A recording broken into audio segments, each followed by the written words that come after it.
दोस्तों, rehabilitation council of India यानी भारतीय पुनर्वास परिषद से यदि आपने कोई कोर्स किया है, चाहे वो स्पेशल बीएड हो, स्पेशल डीएड हो, या आप बने हो साइकोलॉजिस्ट या स्पीच थेरेपिस्ट, कोर्स पूरा कर लेने के बाद आपको आरसीआई में रजिस्ट्रेशन कराना कंपलसरी है, मैंडेटरी है। यदि आप ऐसा नहीं करते हैं तो आपकी डिग्री वैलिड नहीं मानी जाती है। तो आज की इस वीडियो के अंतर्गत आपको यही सब बताया जा रहा है कि किस प्रकार आप ऑनलाइन आरसीआई रजिस्ट्रेशन खुद कर सकते हैं। तो बने रहिए। मैं हूं नदीम मंसूरी और आप देख रहे हैं स्टेप टू स्किल्स, एक ऐसा यूट्यूब चैनल जहां पर आपको एजुकेशन, कैरियर और जीके से संबंधित जानकारियां मिलती रहती हैं और मिलती रहती हैं। तो दोस्तों, आज की इस वीडियो में मैं बहुत ही आसान से 3 स्टेप और एक डेमो आपके सामने लेकर के आया हूं, जिनको फॉलो करते हुए आप बहुत ही आसानी से घर बैठे आरसीआई में अपना रजिस्ट्रेशन ऑनलाइन कर सकेंगे। तो यदि आप खुद ऑनलाइन रजिस्ट्रेशन कराने के इच्छुक हैं तो बने रहिए वीडियो को, और वीडियो को बिना स्किप किए पूरा देखिए, स्टेप बाय स्टेप समझिए। बहुत ही आसान से शब्दों में समझाने का प्रयास करूंगा, इसलिए वीडियो थोड़ा बड़ी हो सकती है। आपसे रिक्वेस्ट है कि पेशेंस बनाए रखें। आपको केवल 4 स्टेप्स फॉलो करने हैं। इन चारों स्टेप्स में सबसे पहला स्टेप है फीस, दूसरा स्टेप है डॉक्यूमेंट्स, तीसरा स्टेप है जनरल इंस्ट्रक्शंस और चौथा है एक डेमो। ये चारों चीजों को आपको ध्यान से समझना है। तो चलिए शुरू करते हैं। तो दोस्तों, सबसे पहला पॉइंट है फीस। फीस को समझने के लिए कुछ हिदायतें आपको समझाई जा रही हैं, उनको आप ध्यान से सुनिएगा। सबसे पहली बात कि फीस 1000 रुपये होगी, जो कि आरसीआई के अकाउंट में ऑनलाइन भेजनी होगी। पेमेंट सिर्फ एनईएफटी या आरटीजीएस के द्वारा होगा। पेमेंट के लिए केवल कैनरा बैंक ही मान्य होगा। कैनरा बैंक की किसी भी ब्रांच में जाकर आप जमा कर सकते हैं। कैनरा बैंक में पैसा जमा करने के बाद वहां से आपको एक एम नंबर लेना होगा, क्योंकि उसकी ज़रूरत आपको आगे अगले प्रोसेस में पड़ेगी। फीस के सबमिशन के लिए आरसीआई की गाइडलाइन और अकाउंट की जो डिटेल का पीडीएफ है वो मैंने डिस्क्रिप्शन में डाल दिया है, आप वहां से डाउनलोड कर सकते हैं। दूसरे नंबर पर आता है रिक्वायर्ड डॉक्यूमेंट्स। इसको आपको बहुत ही ध्यान से समझना है। इसमें सबसे पहले आता है ऑथेंटिकेशन लेटर, जिसे आपको उस इंस्टीट्यूट से लेना है जहां से आपने वो कोर्स किया है। इस लेटर पर आपका फोटो होगा और इंस्टीट्यूशन की स्टैंप होगी विद सिग्नेचर, जो कि वेरीफाई करेंगे कि आप उस इंस्टीट्यूशन के छात्र रहे हैं। दूसरे नंबर पर आता है रिहेबिलिटेशन क्वालिफिकेशन सर्टिफिकेट। ये उस कोर्स का सर्टिफिकेट है जो आपने वहां से किया है। इंस्टीट्यूट से या यूनिवर्सिटी से आपको ये सर्टिफिकेट हासिल करना है। यदि किसी कारण से उस समय तक ये सर्टिफिकेट इशू नहीं किया गया हो, तब आपको इंस्टीट्यूट या फिर यूनिवर्सिटी से एक प्रोविजनल सर्टिफिकेट लेना होगा। तीसरे नंबर पर आता है फाइनल ईयर की मार्कशीट। जो कोर्स आपने किया है वो कितने भी सेमेस्टर का है, 2 का है या 4 का है, आपको फाइनल ईयर की मार्कशीट अपने साथ रखनी है। नंबर 4, 10th या 12th क्लास की मार्कशीट। आपके एज वेरिफिकेशन के लिए 10th या 12th क्लास की मार्कशीट ना होना जरूरी है। नंबर 5, स्लिप ऑफ यूटीआर या TRN issued by the bank. मतलब जिस बैंक में आपने फीस जमा की है उस बैंक से आपको एक स्लिप दी जाएगी। वो स्लिप आपको अपने पास रखनी है, जिसमें कि एम नंबर लिखा गया होगा। Number 6, 2 photographs. 2 पासपोर्ट साइज के फोटोग्राफ्स आपको अपने साथ रखने हैं। Number 7, candidates ID. आपको अपनी आईडी, जो कि मान्य आईडी होगी, आधार कार्ड हो या वोटर आईडी कार्ड हो, आपको अपने साथ रखनी है। नंबर 8, 3 ऐसे व्यक्तियों के नाम, पता और कॉन्टैक्ट नंबर जिन्होंने आपके साथ वो कोर्स किया हो। ये 8 चीज़ें आपको अपने साथ तैयार रखनी ज़रूरी है, तभी आप आरसीआई का ऑनलाइन रजिस्ट्रेशन कर पाएंगे। तीसरे नंबर पर आता है जनरल इंस्ट्रक्शन। इसको बहुत ध्यान से आपको समझना है। जनरल इंस्ट्रक्शन के अंतर्गत सबसे पहली बात आती है कि ये जो डॉक्यूमेंट्स आपको ऊपर बताए गए हैं, इन डॉक्यूमेंट्स में 4 डॉक्यूमेंट्स आपको स्कैन करके अपने पीसी में रखने हैं। सबसे पहला ऑथेंटिकेशन लेटर, दूसरा रिहेबिलिटेशन क्वालिफिकेशन लेटर, तीसरा फाइनल ईयर की मार्कशीट और चौथा 10th या 12th क्लास की मार्कशीट जिस पे आपकी एज लिखी हो, डेट ऑफ बर्थ लिखी हो। इनको स्कैन करके आप अपने पीसी या लैपटॉप में या मोबाइल में ले आइए और इसके साथ ही साथ एक पासपोर्ट साइज का फोटो भी आपको स्कैन करना है जिसका साइज 200 केबीसी से कम होना चाहिए। दूसरी बात, इसके अतिरिक्त 5 डॉक्यूमेंट्स ऐसे हैं जिनकी अटेस्टेड फोटोकॉपी आपको आरसीआई के हेड ऑफिस में भेजनी होगी। ये 5 डॉक्यूमेंट्स कौन से हैं, इनको आप ध्यान से समझ लीजिए। Number 1 rehabilitation qualification certificate, number 2 final years की मार्कशीट, नंबर 3 10th या 12th क्लास की मार्कशीट जिस पर आपकी डेट ऑफ बर्थ लिखी हो, नंबर 4 आपकी आईडी की फोटोकॉपी, नंबर 5 रजिस्ट्रेशन करने के बाद आपको जो प्रोविजनल रजिस्ट्रेशन सर्टिफिकेट मिलेगा उसकी फोटोकॉपी। ये पांचों डॉक्यूमेंट्स आपको फोटोस्टेट करा के अटेस्ट करा के आरसीआई के हेड ऑफिस दिल्ली भेजनी होगी जिसका एड्रेस आपको वीडियो के अंत में मिल जाएगा। आगे बढ़ते हैं। इसके अतिरिक्त 2 डॉक्यूमेंट्स आपको ओरिजिनल सेंड करने होंगे। ध्यान से सुनिए, 2 डॉक्यूमेंट्स ऐसे हैं जो आपको ओरिजिनल भेजने हैं। वो कौन से हैं वो भी समझ लीजिए। Number 1 original slip of UTR या टीआरएन जो आपको बैंक से मिली। नंबर 2 ऑथेंटिकेशन लेटर जो आपने अपने इंस्टीट्यूट से लिया है। और इस प्रकार इन तैयारियों के साथ आप आरसीआई ऑनलाइन रजिस्ट्रेशन के लिए पूरी तैयार हो चुके हैं। अब मैं आपको ले चलता हूं ऑनलाइन रजिस्ट्रेशन के डेमो पर। तो दोस्तों मैं आ गया हूं अपनी मोबाइल स्क्रीन पर। यहां पर एक छोटा सा डेमो आरसीआई रजिस्ट्रेशन के लिए मैं आपको देना चाहूँगा। हालांकि कोई रजिस्ट्रेशन हम लोगों ने करना नहीं है, खाली इसके स्टेप्स को समझना है।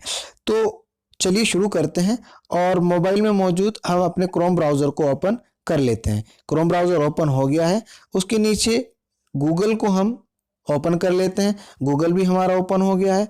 उसके बाद गूगल में हमने टाइप करना है आरसीआई रजिस्ट्रेशन। मैंने ऑलरेडी टाइप किया हुआ है तो मैं इसी को ओके कर देता हूं और कुछ इस तरह का पेज हमारे सामने खुल के आ जाता है। इसमें सबसे ऊपर दिया है RCI online registration rehabilitation council of India, इसी को ही क्लिक करना है। जब हम इसको क्लिक करते हैं तो कुछ इस तरह का पेज हमारे सामने खुल करके आ जाता है। दोस्तों इस पेज के ऊपर आप देख रहे हैं कि 3 तरह की चीज़ें दी गई हैं।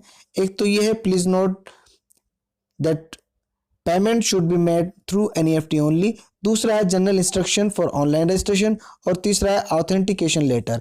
तीनों की तीनों बातें मैं आपको समझा चुका हूं और साथ ही इनके पीडीएफ का डिस्क्रिप्शन में मैं लिंक भी दे चुका हूं। आप वहां से भी डाउनलोड कर सकते हैं, आप चाहे तो यहां से भी आप डाउनलोड करके इसको अच्छे से समझ सकते हैं। उसके बाद आगे बढ़ते हैं। हमारे सामने 5 पॉइंट्स इसी पेज पर हैं। सबसे पहला application form for fresh application, दूसरा एडिशनल के लिए, तीसरा रिन्यूअल के लिए, चौथा गुड स्टैंडिंग के लिए और पांचवा फाउंडेशन कोर्सेज के लिए। तो हमें इन सब से कुछ लेना देना नहीं है। हमारा आज का जो टॉपिक है वो है फ्रेश का, तो हमने फ्रेश पे क्लिक करना है। फ्रेश पे जब हम क्लिक करते हैं तो हमारे सामने कुछ इस तरह का पेज खुल के आ जाता है। इस पेज पे आप देखेंगे सबसे पहला पॉइंट है UTR/TRN नंबर, फिर इसी के आगे दिया डेट ऑफ बर्थ और उसके आगे दिया है बैंक नेम और नीचे कैंडिडेट्स नेम। ये 4 चीज़ें हमें इस पेज पर फिल करनी है। तो देखिए ये जो आपका UTR और TRN नंबर है, ये वही नंबर है जो आपको बैंक से दिया गया है, आपके एनएफटी का नंबर होता है। अब इसमें हम वो जो भी नंबर हमें दिया होगा वो उसमें हम टाइप करेंगे। सपोज कुछ भी नंबर है, हमने ये टाइप कर दिया। उसके बाद आगे बढ़ते हैं और आगे हमारे पास आता है date of birth. Date of birth आप अपनी डालेंगे। सपोज 1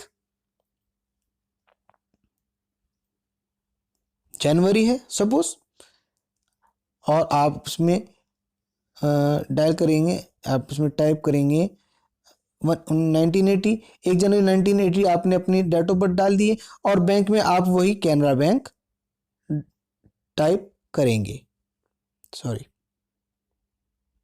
कैनरा बैंक आप इसमें टाइप करेंगे। फिर उसके बाद हम नीचे आ जाएंगे, जो हमारा चौथा पॉइंट है और वो है हमारा कैंडिडेट्स नेम। कैंडिडेट्स नेम में सबसे पहले टाइटल है, टाइटल में मिस्टर मिसेज आप अपने हिसाब से इसको चूज करेंगे। फिर उसके बाद फर्स्ट नेम, फर्स्ट नेम में आप वही डालेंगे जो आपका है। सपोज मैं अपने डाल देता हूँ, मेरा नाम मोहम्मद, और मिडिल मेरा कोई नाम नहीं है तो मैं इसमें डॉट लगा देता हूँ और यहाँ पर मेरा नदीम आ गया। इसके बाद फिर मैं इसको सबमिट कर देता हूँ। सबमिट करने के बाद फिर हमारे सामने कुछ इस तरह का पेज ओपन हो जाता है। सबसे ऊपर है सबसे पहले अपलोड फोटो, ये आपका फोटो अपलोड करने का एक स्थान है। यहाँ पर आपने फोटो अपलोड करना है। मैं आपको ऑलरेडी बता चुका हूँ कि एक फोटो आपको अपने सिस्टम में स्कैन करके रखना है। ये जो आप नीचे देख रहे हैं फोटो अपलोड, इस पर आपको क्लिक करना है। जैसे आप इस पर क्लिक करते हैं तो फिर ये आपसे पूछता है कि आप का फोटो मुझे कहाँ से लेना है, तो वहां आपको चूज फाइल पर जा करके क्लिक करना है। जैसे आप चूज फाइल पर क्लिक करते हैं तो फिर वो आपसे फाइल नेम मांगता है। फाइल नेम आप जैसे सिलेक्ट करते हैं तो आपका फोटो अपलोड होना शुरू हो जाता है। उससे पहले चूज फाइल के बाद आपको इस जगह पर ये आपको नंबर टाइप करना होता है। नंबर टाइप करते हैं और नंबर टाइप करने के बाद फिर आप जब सबमिट करते हैं तब वो आपको आपके फाइल उसमें अपलोड होनी शुरू हो जाती है। से यहाँ हमें आपको ठीक से समझना है। सबसे पहले वही यूटीआर टीआरएन नंबर, तो वो हम वही डालेंगे सेम जो हमें बैंक से इशू किया गया है, जो भी है वो हम यहाँ पर टाइप कर देंगे। उसके बाद डेट, ये वो डेट है जिस डेट में हमने वो ट्रांजैक्शन की है। सपोज कि आपने 1 अप्रैल को 1 अप्रैल को किया है और ईयर आपका 2020 है, आपने ये कर दिया। उसके बाद फिर बैंक का नेम वही आएगा आपका कैनरा बैंक, कैनरा बैंक आपने टाइप कर दिया है। कैनरा बैंक टाइप करने के बाद फिर इस तरह से आपका ये ऊपर का एक कॉलम पूरा हो जाता है। अब शुरू होता है आपका फॉर्म। फॉर्म में सबसे पहला है आपका टाइटल, सॉरी आपका कैंडिडेट नेम। कैंडिडेट नेम का सबसे पहला जो पॉइंट है आपका वो है आपका टाइटल। टाइटल में आप मिस्टर और मिसेस अपने हिसाब से सिलेक्ट करेंगे। इसके बाद फर्स्ट नेम आता है, मान लीजिए मैंने डाल दिया मोहम्मद, और ये आपका इसमें मैं डाल देता हूँ क्योंकि मेरा मिडिल नेम नहीं है तो इसलिए मैंने इस पर डॉट लगा दी और आगे मैंने यहाँ पर नदीम टाइप कर दिया। उसके बाद फिर दूसरा पॉइंट हमारा आता है एप्लीकेंट्स फादर। तो एप्लीकेंट्स फादर के लिए भी वही आपको टाइटल जो रहता है आपको चूज करना होता है। टाइटल में मिस्टर, और उसके बाद फिर फर्स्ट नेम। फर्स्ट नेम वही आपका, सपोज आपका फादर का नेम है अब्दुल फॉर एग्जाम्पल, अब्दुल, और यहाँ पर मिडिल नेम कुछ नहीं है तो वहाँ पर आप डॉट लगा देंगे। और लास्ट नेम आपका मान लीजिए अब्दुल सलाम है, SALAM सलाम, ये आपका हो गया। उसके बाद फिर हम आगे बढ़ जाते हैं। ये हमारा इस तरह से दूसरा कॉलम हमारा पूरा हो जाता है। फिर आते हैं थर्ड पॉइंट पर। थर्ड पॉइंट हमारा कॉरेस्पॉन्डेंस एड्रेस है। कॉरेस्पॉन्डेंस एड्रेस में आपको हाउस नंबर वही टाइप करना है, जो भी आपका हाउस नंबर है, कुछ भी हो सकता है, जो भी है आपका वो आप करेंगे। उसके बाद एरिया, एरिया में जो भी है वो एरिया आप इसमें टाइप करेंगे। उसके बाद स्टेट, स्टेट आप टाइप करेंगे। सपोज आपका उत्तर प्रदेश है तो ये आप, या ये मानिए कि आपका दिल्ली है, दिल्ली आपने इसमें चूज कर लिया है। उसके बाद डिस्ट्रिक्ट है, डिस्ट्रिक्ट जो भी आपका होगा वो इसके अंदर आ जाएगा, वो आप इसमें डायल कर देंगे। मान लीजिए मैं डेमो के लिए गुंटूर को इसमें टाइप कर देता हूँ, चूज कर लेता हूँ। इसके बाद इसमें आपको पिन कोड डालना है। पिन कोड जो भी है आपका वो आप पिन कोड इसमें डालेंगे। और रूरल एरिया है आपका या अर्बन है वो आप चूज करेंगे अपने अपने हिसाब से। उसके बाद आता है चौथा आपका परमानेंट एड्रेस। तो परमानेंट एड्रेस आपका अगर सेम है तो आप सिंपल क्या करेंगे, यहाँ पर इस कॉलम में आप क्लिक करेंगे। तो वो आपका कॉपी हो जाएगा ऊपर से, ठीक है। और अगर अलग है, परमानेंट एड्रेस सेम नहीं है, तो इसको आपको क्लिक नहीं करना है, आपको वही सारी एंट्रीज पूरी करनी है। उसके बाद हम आगे बढ़ जाते हैं नंबर 5 पर। नंबर 5 है आपका सेक्स। सेक्स में आपको अपने हिसाब से मेल है या फीमेल है वो आपको चूज करना है। आगे बढ़ जाते हैं date of birth. Date of birth आपकी जो भी रहे आपने करना है। सपोज आपकी 10 मार्च आपका 1980 फॉर एग्जाम्पल, या जो भी आपने डाला। अभी तो मैं ऊपर जो क्या डाला था वो, अब ऊपर क्या फिल किया था वो तो मेरे माइंड से स्लिप हो गया। चलिए कोई बात नहीं, आपका जो रहेगा आपको यहाँ पर वो टाइप करना है, वो चूज करना है। इसके बाद कम्युनिटी स्टेटस क्या रहेगा आपका, आप किस कैटेगरी में है, एससी में है, एसटी में है, ओबीसी में है, जनरल में। सपोज आप जनरल में, जनरल को आप सेलेक्ट करेंगे। उसके बाद हम आ जाते हैं 6 नंबर पर, हाईएस्ट क्वालिफिकेशन। तो वो हाईएस्ट क्वालिफिकेशन कौन सी है, एकेडमिक।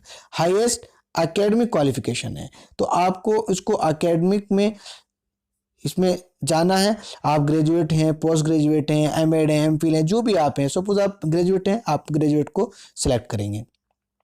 उसके बाद आपका ईयर ऑफ पासिंग है। ईयर ऑफ पासिंग में आपका जो भी रहे आप उसको इसमें डाल लेंगे। फॉर एग्जांपल आपका 2014 है, ये आपने डाल दिया इसमें। उसके बाद फिर हम आगे बढ़ते हैं। यहाँ जरा समझने वाली बात है, ये 7वां पॉइंट है। 7वें पॉइंट में आपने क्या करना है, सबसे पहला रजिस्ट्रेशन अप्लाइड फॉर कैटेगरी। ये आप देख रहे हैं रजिस्ट्रेशन अप्लाइड फॉर कैटेगरी। तो कैटेगरी के लिए आपको कोड नंबर दिए हुए हैं, तो आपने ये जो ब्लू कलर से लिखा है कोड पर आपने क्लिक करना है और आप अपने हिसाब से वो कैटेगरी चूज करेंगे जो आपकी है। आप स्पेशल एजुकेटर हैं, या आप टेक्नीशियन हैं, या आप कोई साइकोलॉजिस्ट हैं, जो भी आपने कोर्स किया है उस हिसाब से आपने इसमें चूज करना है। फॉर एग्जांपल आप तो स्पेशल एजुकेटर हैं, तो आपका नंबर आता है इसमें 5, आपका इसमें 5 है, तो आप 05, तो 05 आप यहाँ से देख लेंगे। और देखने के बाद फिर आप यहाँ से वापस बैक जाएंगे, ये वापस आप बैक जाएंगे और बैक में इसको आप चूज करेंगे 05। ये आप 05 को चूज कर लेंगे। उसके बाद इसी तरह से आपका आ जाता है सेकंड, रिहेबिलिटेशन क्वालिफिकेशन प्रोग्राम। याद रहे कि रिहेबिलिटेशन क्वालिफिकेशन से मतलब आपका वो कोर्स है जो आपने किया है। इसी तरह से इस पर भी आप क्लिक करेंगे क्वालिफिकेशन कोड के लिए। क्वालिफिकेशन कोड के लिए फॉर एग्जांपल आपने किया है बीएड स्पेशल। स्पेशल बीएड में भी कई तरह के होते हैं, और वो कौन सा आपने किया है उसको आपको समझना है। ये आपके आ जाते हैं नीचे, ये रहे आपके, यहाँ से आपके बीएड के पॉइंट्स हैं।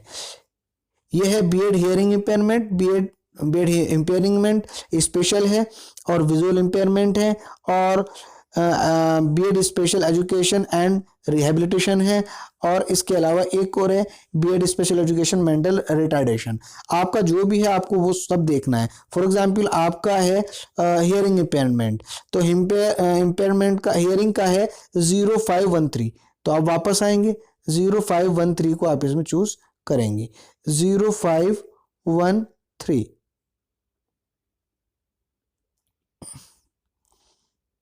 0513 को आप यहाँ पर चूज कर लेंगे। इससे आगे हम बढ़ेंगे और आगे है इंस्टीट्यूट स्टडी सेंटर।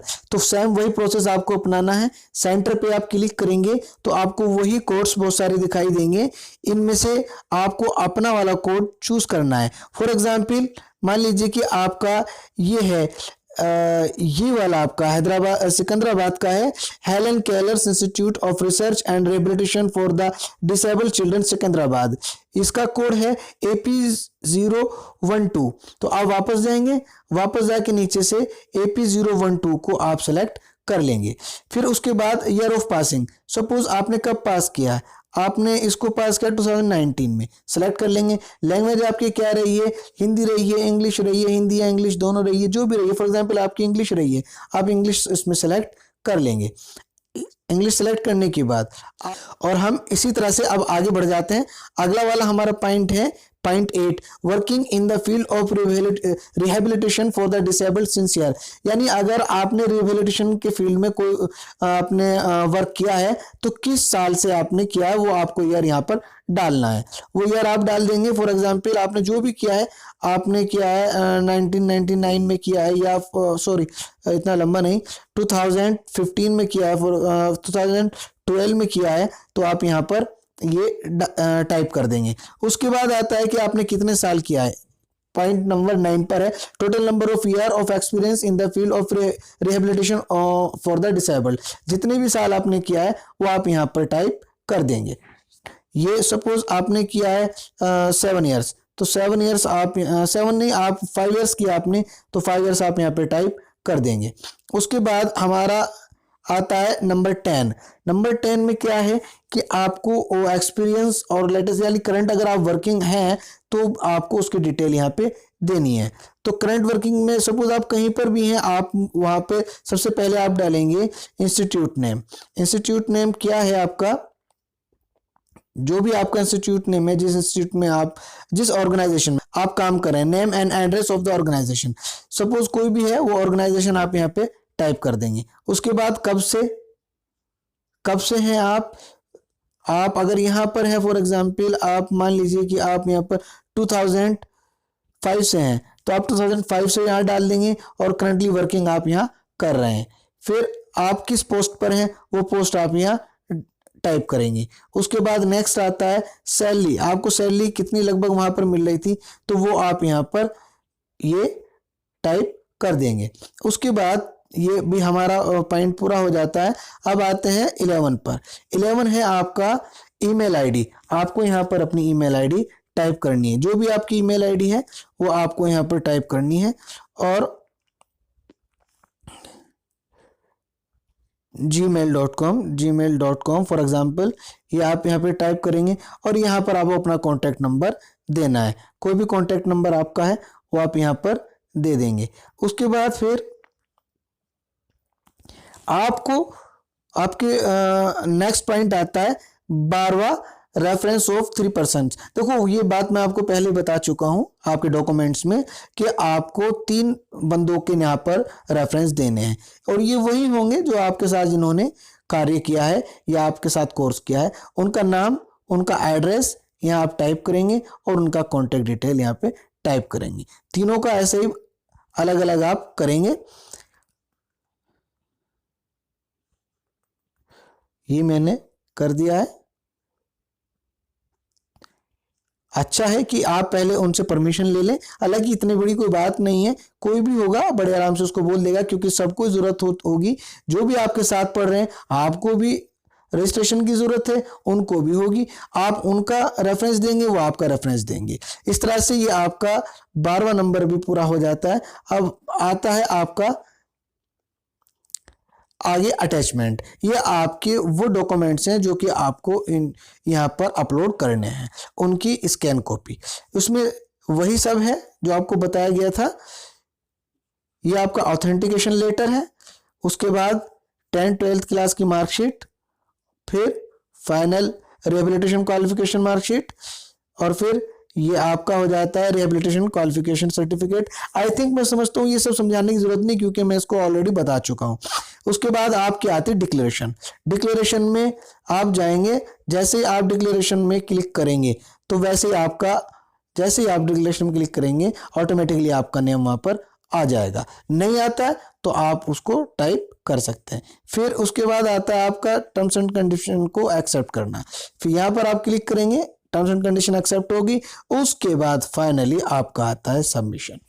जैसे ही आप इस पर क्लिक करेंगे तो क्लिक करते ही आपका ये रजिस्ट्रेशन प्रोसेस कंप्लीट हो जाएगा, और उसके बाद फिर आपको एक प्रोविजनल सर्टिफिकेट प्रिंट आउट लेना पड़ेगा। वही सर्टिफिकेट आपको फोटोकॉपी उसकी अटेस्ट करा के और एड्रेस पर भेजनी है। और क्या क्या जितने भी डॉक्यूमेंट्स आपको RCI के एड्रेस पर भेजने हैं वो सब मैं आपको इससे पहले बता चुका हूँ। तो दोस्तों इतना ही कुछ था। आई थिंक मैं समझता हूँ सभी डाउट्स आपके क्लियर हो गए होंगे। अब बारी मेरी आती है दोस्तों। अगर वीडियो अच्छी लगी है तो का फर्ज बनता है कि आप सब्सक्राइब करें, लाइक करें और शेयर करें। आज की वीडियो में इतना ही कुछ था। आगे के लिए बने रहिए स्टेप टू स्किल्स में। अब फिलहाल विदा चाहूँगा। जय हिंद, जय भारत।